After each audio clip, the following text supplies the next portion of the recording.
Assalamualaikum warahmatullahi wabarakatuh. Alhamdulillah, wassalatu wassalamu ala rasulillah Muhammad ibn Abdullah wa ala alihi wa sahbihi wa man wala amma ba'd. Teman-teman sekalian, jumpa kembali pada video kali ini. Kita akan membaca dan sedikit membahas lanjutan pembacaan kitab Risalatul Jami'ah dengan syarah yang singkat dan ringkas. Mudah-mudahan dapat kita pahami dan kita amalkan. Alhamdulillah, segala puji milik Allah. Salawat dan salam semoga tercurah kepada kita, kepada junjungan kita Nabi besar Muhammad Sallallahu Alaihi Wasallam, beserta para keluarga, sahabat, dan kita selaku umatnya. Mudah-mudahan kita umat yang termasuk mendapatkan syafaat dari Nabi Muhammad Sallallahu Alaihi Wasallam. Amin ya rabbal alamin. Sahabat-sahabat sekalian, kita langsung saja membaca tentang hifzul qalbi minal ma'asi. Bismillahirrahmanirrahim. Alhamdulillahirabbil alamin. Wassalatu wassalamu ala asyrafil anbiya'i wal mursalin sayyidina wa nabiyyina Muhammadin sallallahu alaihi wasallam ajma'in. Qala al-musannifu rahimahullahu ta'ala wa nafa'ana bihi wa bi'ulumihi fi darin yani. Hifzul qalbi minal ma'asi. Al-Habib Zain Al-Habib Ahmad bin Zain Al-Habsyi ini menutup bab fiqihnya dengan tasawuf. Ini bab-bab akhir daripada kitab Risalatul Jami'ah. Beliau menuliskan atau memasukkan ilmu tentang tasawuf, agar setelah kita bersyariat dengan baik secara zahir, ditutup dengan diberikannya ilmu mengenai pengolahan batin, sehingga kita bisa mengcombine antara zahir dan batin. Dan beliau menginginkan kita semua, para talib, yakni yang mencari ilmu, membaca kitab beliau, supaya kita semua diajarkan dan bisa mengamalkan, sehingga kita bisa termasuk orang yang ahli dalam syariat zahir maupun batin. Teman-teman sekalian, langsung saja beliau mengungkapkan di dalam kitabnya hifzul qalbi minal ma'asi, ini menjaga hati dari perkara maksiat. Wa hifzul qalbi minal ma'asi wajibun ala kulli muslimin, dan menjaga hati dari perbuatan maksiat itu hukumnya wajib ala kulli muslimin, atas setiap orang muslim. Yani al-qalbu huwal lahmul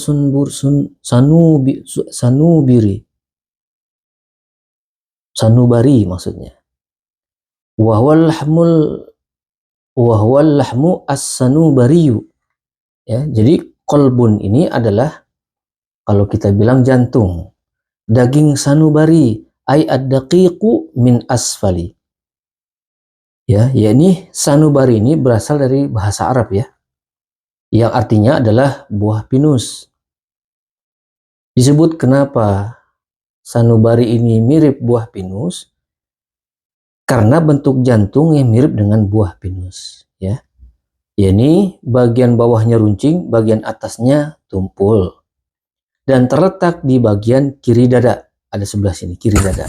Namun yang dimaksud hati, yakni jantung di atas, adalah hati secara maknawi ya, yang bermakna pusat ketuhanan di dalam diri manusia, yang merupakan tempat nazrillah, tempat pandangannya Allah Subhanahu wa Ta'ala. Sebagaimana kita tahu bahwa yang namanya Allah memandang bukan fisik kita, bukan wajah kita, bukan tampan kita, bukan kayanya kita, bukan miskinnya kita, akan tetapi Allah akan memandang hati daripada hamba-hambanya.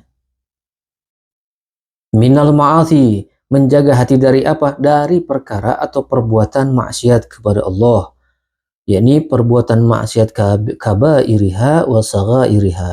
Ini perbuatan-perbuatan maksiat yang namanya dosanya besar, maupun maksiat yang dosanya kecil. Wajibun ala kulli muslimin, wajib atas setiap orang muslim, sebagaimana Rasulullah Sallallahu Alaihi Wasallam bersabda, yang artinya adalah sesungguhnya di dalam badan ini terdapat sekerat daging. Jika ia baik, maka baiklah seluruh badannya. Jika ia rusak, maka rusaklah seluruh badannya. Ketahuilah bahwa ia adalah hati, yakni jantung. Hadis riwayat Al-Bukhari dan juga Muslim. Wa kadza hifdzul a'dha'i sab'ati. Selain kita menjaga hati kita dari perkara-perkara bermaksiat kepada Allah Subhanahu wa taala, begitu juga kita wajib menjaga anggota tubuh kita yang 7. Ya. Menjaga hati dari maksiat kepada Allah itu hukumnya wajib. Begitu juga wajib hukumnya menjaga kita punya anggota tubuh yang 7 ini dari perbuatan maksiat kepada Allah Subhanahu wa taala. Ya, wal a'dha'u sab'atu hiyal batnu wal lisan wal 'ain wal udhunu wal yad wal rijlu wal farju. Apa 7 anggota tubuh kita yang wajib kita jaga dari bermaksiat kepada Allah Subhanahu wa taala? Yakni perut, ya, lisan kita, mata kita, telinga, kedua tangan dan kedua kaki, serta kemaluan kita. 7 anggota badan ini harus kita jaga, wajib kita jaga dari perkara, yakni dari perbuatan maksiat kepada Allah Subhanahu wa taala, baik dosa kecil maupun dosa besarnya. Sebagaimana Al-Imam Al-Haddad mengatakan, ya, dan dari termasuk perkara-perkara yang sangat penting bagi seorang yang beriman, yakni muraqabati qalbihi wa jawarihihi wa mura'atihima. Ini menjaga, mewaspadai hati dan anggota badannya serta merawat keduanya. Jadi muraqabah, menjaga atau merawat hati dan juga anggota-anggota tubuhnya ini dengan baik supaya tidak bermaksiat kepada Allah Subhanahu wa taala. Bersungguh-sungguh dalam menjaga keduanya dan mencegahnya dari hal-hal yang dimurkai dan dibenci oleh Allah Subhanahu wa taala. Ya, memfungsikan keduanya, yakni hati dan anggota tubuh, untuk hal-hal yang dicintai oleh Allah dan diridhoi oleh Allah Subhanahu wa taala. Sebagaimana Allah Subhanahu wa taala telah berfirman dalam surat Al-Isra ayat 36 yang artinya sesungguhnya pendengaran, penglihatan, dan hati, semua itu kelak akan ditanya atau dipertanggungjawabkan. Al-Quran surah Al-Isra ayat 36. Jadi jelas bagi kita untuk menjaga kita punya hati, menjaga kita punya anggota-anggota tubuh kita, khususnya yang 7 ini, dari perkara perbuatan maksiat kepada Allah, baik itu dosa kecil ataupun dosa besar. Fardu ainin ala kulli muslimin adalah wajib fardu ain ala kulli muslimin, dari setiap orang muslim. Jadi kewajibannya ini bukan per kelompok ataupun per golongan, akan tetapi kewajiban menjaga hati dan anggota tubuh itu hukumnya wajibul ain, fardu ain, bagi setiap orang muslim, baik muslim laki-laki maupun muslim perempuan. Sebagaimana Allah Subhanahu wa taala berfirman dalam surat An-Nur ayat 24, yang artinya di hari saat lisan, tangan dan kaki mereka bersaksi atas perbuatan jelek mereka atas dulu perbuatan yang mereka lakukan. Ya, ini mujahadatu hadhil ma'asi, bersungguh-sungguh kita ini memerangi daripada maksiat kepada Allah Subhanahu wa taala. Ini wa tanqiyatun nafsi anha, dan kita bersungguh-sungguh mensucikan jiwa kita daripada maksiat kepada Allah Subhanahu wa taala. Dan ini merupakan huwal jihadul akbar. Dikatakan inilah jihad yang paling besar nilainya di sisi Allah Subhanahu wa taala. Sehingga qala Rasulullah sallallahu alaihi wa alihi wasallam, bersabda Rasulullah sallallahu alaihi wasallam, yang artinya kalian telah datang dari peperangan yang kecil menuju peperangan yang besar. Qadamtum minal jihadil asghar ilal jihadil akbar. Qalu, berkata para sahabat, ya Rasulullah, wamal jihadul akbar? Wahai Rasulullah, apakah itu jihad besar atau perang besar? Qala, bersabda Rasulullah, jihadun nafsi, yakni memerangi hawa nafsu. Rawahul al-Baihaqi fi zuhdi, di dalam bab zuhud. Jadi jelas teman-teman sekalian bahwa memerangi hawa nafsu ini merupakan jihadul akbar, jihad yang besar sekali dibanding jihadul asghar, yakni memerangi orang-orang yang memerangi Islam atau kafir harbi. Famin ma'asil qalbi.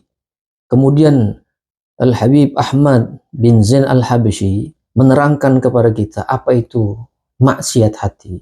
Setelah kita tahu hukum daripada maksiat hati ini, hukumnya adalah berdosa, yakni kita wajib menjaga hati kita dari maksiat kepada Allah. Lalu apa yang termasuk maksiat hati ini? Maka diterangkan, famin ma'asil qalbi asyakku fillahi ta'ala. Maka itu tetap dari sebagian namanya maksiat hati, asyakku adapun ragu fillahi ta'ala terhadap Allah subhanahu wa ta'ala. Maksud ragu di sini adalah ay asyakku fi wujudihi au fi sifatin min sifatihil wajibati lahu ta'ala. Nah, yang dimaksud keraguan di sini adalah ragu terhadap adanya Allah. Allah itu ada, ya, Allah itu ada. Barang siapa yang meragukannya terhadap keadaannya Allah, maka itu termasuk daripada maksiat hati. Au fi sifatin min sifatihil wajibah, atau kita meragukan satu sifat dari beberapa sifat yang wajib bagi Allah Subhanahu wa taala. Sebagaimana kita mempelajari kitab-kitab tauhid dasar mazhab Asy'ari wal Maturidi, yakni mengenai sifat 20. Sifat 20 yang kita pelajari bagi orang awam itu adalah beberapa sifat-sifat wajib bagi Allah Subhanahu wa taala. Nah, kalau kita ragu terhadap salah satu sifatnya saja, itu tandanya kita bermaksiat kepada Allah Subhanahu wa taala. Na'udzubillah, tsumma na'udzubillah. Kemudian wal amnu min makrillah, merasa aman dari makarnya Allah Subhanahu wa taala. Apa yang dimaksud dengan makarnya Allah Subhanahu wa taala? Wal istirsalu fil ma'asi ma'al ittikal ala rahmati. Ya, jadi maksud merasa aman dari makar Allah adalah terus-menerus berbuat maksiat disertai bergantung kepada rahmatnya Allah.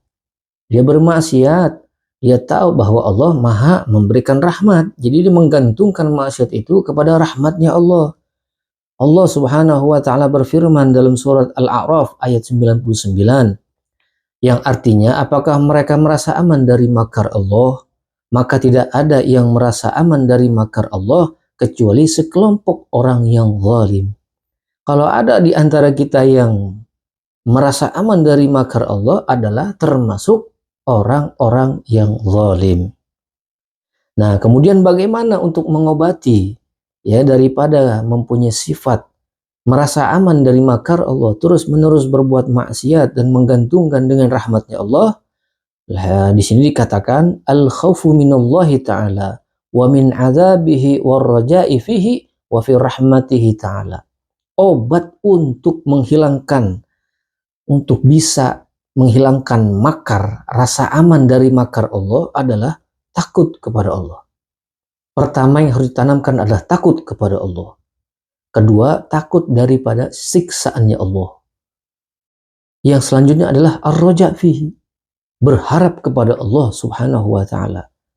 Wa fi rahmatihi, dan juga kita berharap dapat rahmat dari Allah Subhanahu wa taala. Ini adalah jalan keluar bagi orang yang merasa aman dari makarnya Allah Subhanahu wa taala, atau obat baginya.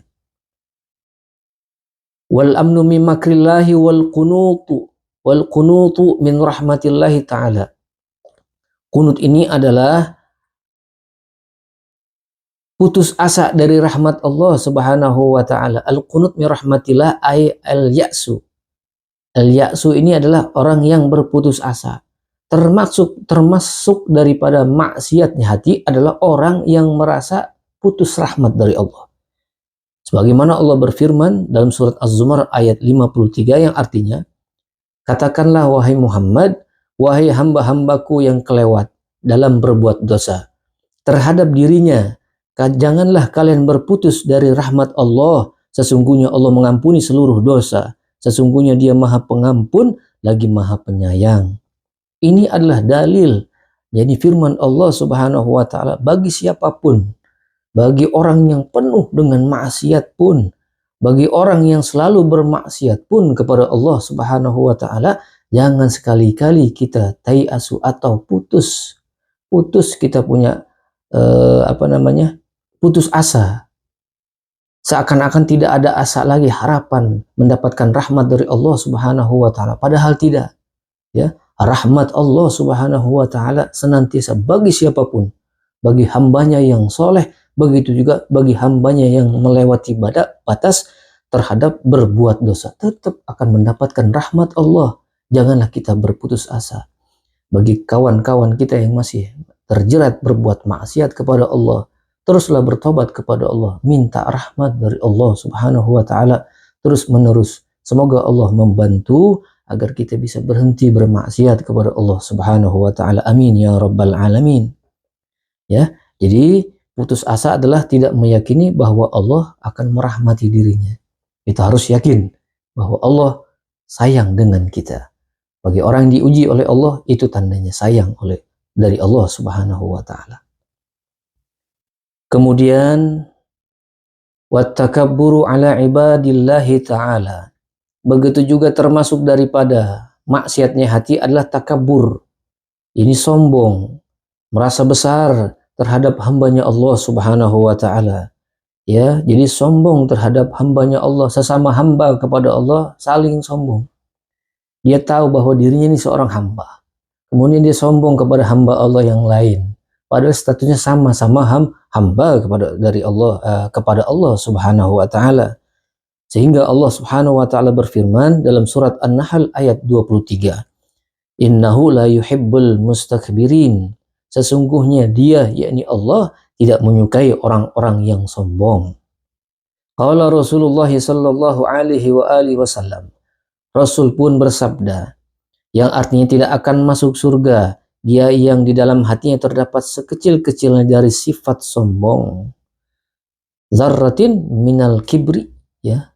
Walaupun sebesar biji sawi ada sifat kesombongan, maka dia tidak akan masuk ke dalam surganya Allah. Wa qala ar-rajulu, berkata seorang laki-laki kepada Nabi Muhammad sallallahu alaihi wasallam, bagaimanakah dengan seseorang yang memiliki kesukaan mengenai atau mengenakan maksudnya pakaian dan alas kaki yang indah? Beliau sallallahu alaihi wasallam menjawab, sesungguhnya Allah itu maha indah dan menyukai keindahan. Sedangkan kesombongan adalah menolak kebenaran dan meremehkan orang lain. Teman-teman yang dimuliakan Allah, mudah-mudahan kita semua terhindar daripada sifat sombong, yakni menolak kebenaran, ya, dan juga meremehkan orang lain. Kita remeh terhadap orang, atau kita merasa kita nih paling kaya, paling pinter, paling di antara yang lain karena kita memiliki jabatan, karena kita memiliki kecil daripada bagian dunia, lalu kita meremehkan orang lain. Ini termasuk daripada sifat sombong. Ya, sifat seperti inilah yang mana Allah Subhanahu wa taala sangat tidak menyukai orang-orang yang mempunyai sifat sombong atau meremehkan sesama hambanya Allah Subhanahu wa taala. Kemudian al-ihtiqar, yakni hum ru'yatun annahu khairun min ahadin min khalqillah. Ihtiqar ini adalah merasa atau melihat dengan remeh, ini mengagungkan dirinya, ya, menilai dirinya lebih baik daripada orang lain, ya.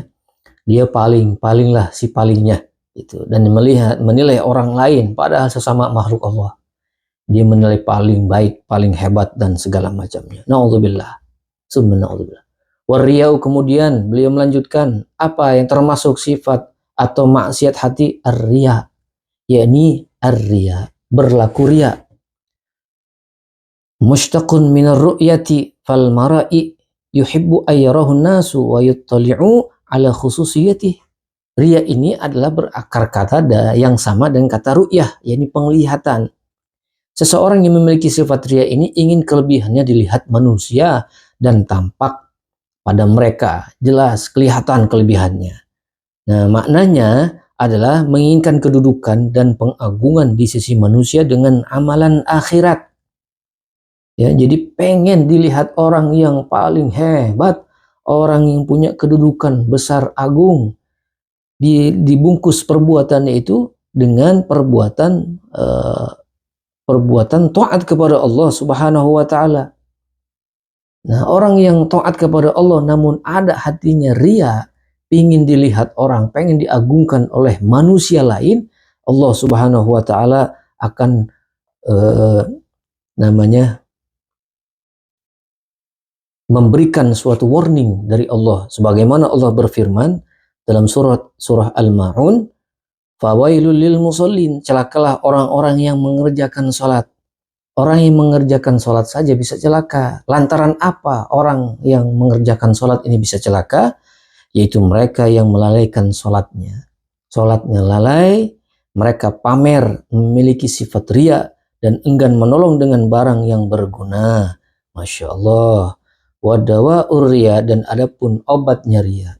Ini adalah obatnya ria. Bagaimana caranya kita mengatasi daripada sifat ria kalau kita belum bisa mengobatinya? Maka obatnya adalah tahaqququhu bi annal 'abda la yadurru wa la yanfa'u. Yakin seyakin-yakinnya, sadar sesadar-sadarnya dengan benar yang namanya makhluk, sesungguhnya hamba Allah atau makhluk itu tidak dapat mendatangkan bahaya ataupun mendatangkan manfaat. Makhluk Allah itu tidak akan mendatangkan bahaya sama sekali dan tidak akan mendatangkan manfaat sama sekali. Wala yad'u wala yarfa'u, dan hambanya Allah pun tidak bisa menghina ya atau merendahkan siapapun, bahkan tidak bisa mengangkat siapapun. Ajizun an islahi nafsih, bahkan mereka sendiri yakni manusia yang dipingin, yang pengen seandainya kita nih ria, pengen diakui oleh orang lain, mereka pun tidak mampu untuk memperbaiki diri mereka sendiri. Bagaimana kita ingin dipandang oleh mereka, ingin diberikan kedudukan oleh mereka, ingin diberikan kita nih ketinggian dari mereka, sedangkan mereka semua adalah hambanya Allah, ajizun, lemah, tidak mampu membenahi dirinya sendiri. Lalu bagaimana mungkin ia dapat memberi manfaat kepada orang lain? Ya, perkara setiap makhluk ada di tangan Allah. Wa innama amruhu biyadillahi. Semua perkara ada di tangan Allah. Kedudukan ada di tangan Allah. Kekayaan ada di tangan Allah. Kita hanya bisa berusaha. Hasilnya itu adalah kehendaknya Allah, bukan kehendak hebatnya kita punya otak atau hebatnya kita strategi. Kita hanya bisa menjalankan ikhtiar atau af'alul ikhtiar, tapi penentuannya Allah Subhanahu wa taala. Nah, perkara setiap makhluk ada di tangan Allah, mereka semua ditundukkan dan dikuasai sesuai dengan apa yang dikehendaki oleh Allah Subhanahu wa taala. Jadi semuanya sudah dikuasai dan dikehendaki oleh Allah. Wal ujubu bi taatillahi taala, begitu juga ujub. Ujub ini bangga diri. Wa amal ujub fa huwa ay'taqida kamala nafsihi wa farihu bidzalikal kamal. Ujub itu adalah sifat seseorang yang berkeyakinan bahwa dirinya sempurna dan bangga atas kesempurnaan tersebut, ya, disertai lupa atas kenikmatan Allah Subhanahu wa taala yang diberikan kepadanya dan tidak ada rasa takut akan dilenyapkannya kenikmatan itu. Sedangkan sifat ujub atas amal taat adalah seseorang yang mengagungkan amal, yaitu taat yang dilakukan dan bersandar kepadanya, disertai kelalaian mengembalikan semua amal taatnya itu semata-mata pemberian sang pemberi nikmat dan karena taufiknya Allah Subhanahu wa taala. Jadi ujub terhadap ibadah, dia ini mengagungkan dirinya sendiri bahwa dia orang yang paling hebat beribadahnya, sholatnya paling hebat, hafalan Qur'annya paling hebat. Dia meninggikan dirinya sendiri tanpa menyandarkan bahwa ketaatan itu adalah perintahnya Allah. Dia diberi taat oleh Allah Subhanahu wa taala. Allah yang menggerakkan ketaatan dia. Dia lupa hal itu. Itu adalah nikmat dari Allah. Jadi orang ujub ini adalah orang yang melupakan nikmat dari Allah Subhanahu wa taala berbentuk ketaatan dalam beribadah atau hal yang lainnya. Sehingga Nabi Muhammad Shallallahu Alaihi Wasallam pernah bersabda, ada 3 hal pembinasa atau 3 hal yang dapat membinasakan.